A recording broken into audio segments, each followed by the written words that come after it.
Hello viewers, welcome to Wrestle Bangla BD.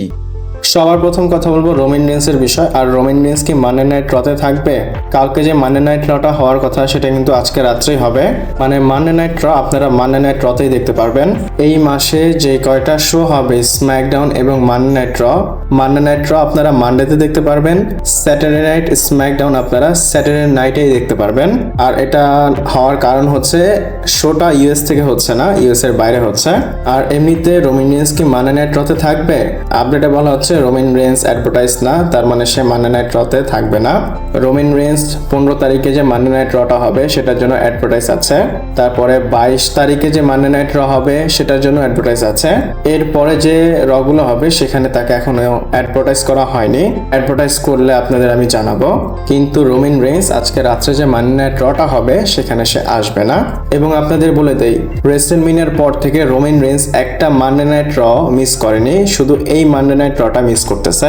এবং Monday night র কিন্তু আপনারা 12টার পরেই, মানে আজকে রাত্রে 12টার পরেই দেখতে পারবেন। চাইলে আপনারা 11:30 থেকে টিউন করতে পারেন।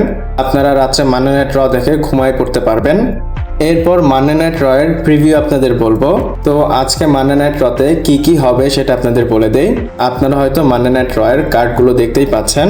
ডাব্লিউডাব্লিউ সবার প্রথম ওবা ফ্যামিকে অ্যাডভার্টাইজ করেছে। সে কি করবে সেটা এখনো জানি না। যেহেতু সে কিং অফ দ্য রিং এ কোয়ালিফাই হয়েছে, এটা হয়তো সে অ্যাড্রেস করবে। এবং সে কিন্তু সেমিফাইনালে ডমিনিক মিস্টেরিওকে ফেস করবে। আর ম্যাচটা কিন্তু আজকে হবে না, এর পরে যে মানডে নাইট র হবে সেখানে হবে। এছাড়া আমার মনে হয় সে এসে ব্রক লেসনারকে অ্যাড্রেস করতে পারে। তারপর পেন্টা ভার্সেস রে মিস্টেরিওর ম্যাচ হবে এবং এটা WWE intercontinental title match.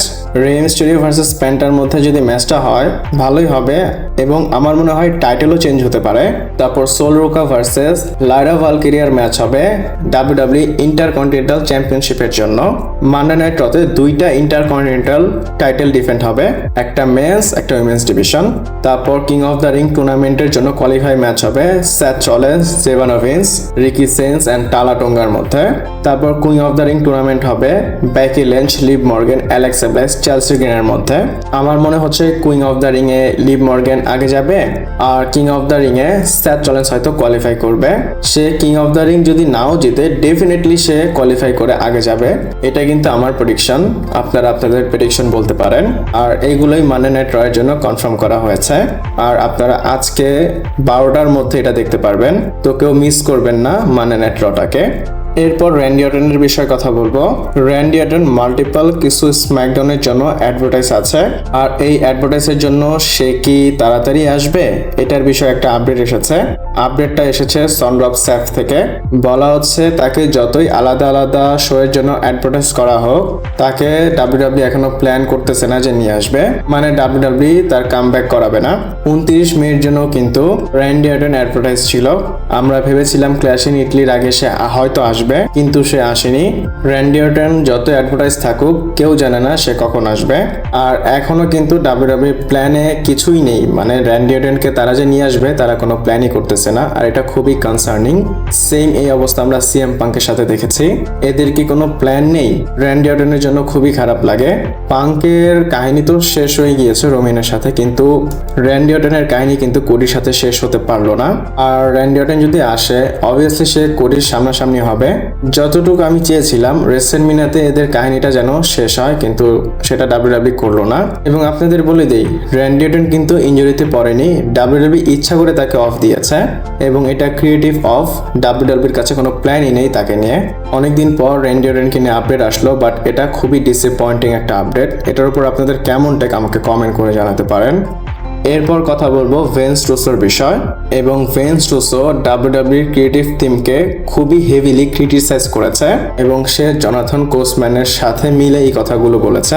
Veins Russo, Jonathan coachman সবসময় ডাব্লিউডাব্লিউর উপর তাদের ওপিনিয়ন দিয়ে থাকে এবং ভেন্স রুসোর অনেক ওপিনিয়নে আমি অ্যাগ্রি করি। সবাই তাকে হেট করে, কেন করে জানি না, কিন্তু তার ওপিনিয়নের উপর আমি অ্যাগ্রি করি। আর হেট করার কারণ হচ্ছে সে খুবই তিতা সত্য কথা বলে। আর জনাথন কোচম্যানের ব্র্যান্ডের কথা যদি বলি, আমার তাকে খুব পাগলের মতো লাগে। হুটহাট মুখে যা আসে তাই বলে ফেলে। আমি তার রেফারেন্স বেশি দিইও না আর দিবও না। ফার্স্টে আমি যেই কয়টা তার রেফারেন্স কভার করেছি অনেকটাই ভুল হয়েছে। সে অনেক কথাই মিথ্যা বলে এবং রিপোর্ট করার জন্য সেই কথাগুলো বলে। সে একবার এটাও বলেছিল যে বিয়াঙ্কা ব্লেয়ারের আঙ্গুল কেটে ফেলতে হবে। চিন্তা করেন এটা কেমন কথা। আমি তার কথা বেশি সিরিয়াসলি নিব না। আমি ভেন্স রুসোর কথা বলি। ভেন্স রুসো বলে WWE ক্রিয়েটিভ ডাউন হচ্ছে অল অ্যাবাউট ক্রিয়েটিভ টিম। সে বলে ক্রিয়েটিভ টিমকে চেক করা উচিত এবং কিছু লোককে বের করা উচিত এবং নতুন কিছু লোক হায়ার করে স্ম্যাকডাউনে নিয়ে আসা উচিত। সে এটাও বলে যে ক্রিয়েটিভ টিম একদম অলস হয়ে গিয়েছে এবং WWE তে একটা জিনিস দেখা যাচ্ছে, মানে আমিও বলি তারা এই ব্লেমটা নিজেরা নিচ্ছে না। এবং সে এটাও বলে ভেন্স রুসো যে যখন তারা রেসপন্সিবিলিটি নিবে না যে আমাদের জন্যই ভিউয়ারশিপ ডাউন হয়েছে, ততক্ষণ এই ভিউয়ারশিপ উপরে যাবে না। এবং সে বলে তোমরা যতই বলো ভিউয়ারশিপ এটার জন্য ডাউন ওটার জন্য ডাউন, আমি এটা মানবো না, ক্রিয়েটিভ টিমের জন্যই ডাউন হয়েছে। এবং সে বলে দিন শেষে ভিউয়ারশিপটাই ম্যাটার করে। ভিউয়ারশিপ মানে পাবলিক ইনফরমেশন, লোকেরা এটা দেখে এবং এই ভিউয়ারশিপের উপর লোকেরা জাজ করে কতজন ইন্টারেস্ট আছে। এছাড়াও সে বলে রোড ডগের ফায়ারের পর লোকেরা অনেক বেশি খুশি হয়েছিল, রোড ডগ চলে গিয়েছে, স্ম্যাকডাউন অনেক ভালো চলবে। কিন্তু তোমরা যদি নোটিস করো রোড ডগ যাওয়ার পর স্ম্যাকডাউন পুরা আনওয়াচেবল হয়ে গিয়েছে, দেখার মতো অবস্থা স্ম্যাকডাউন আর নেই। সে বলে রোড ডগ কি এমন একটা লোক ছিল যে জিনিসটাকে বাঁচিয়ে রেখেছিল।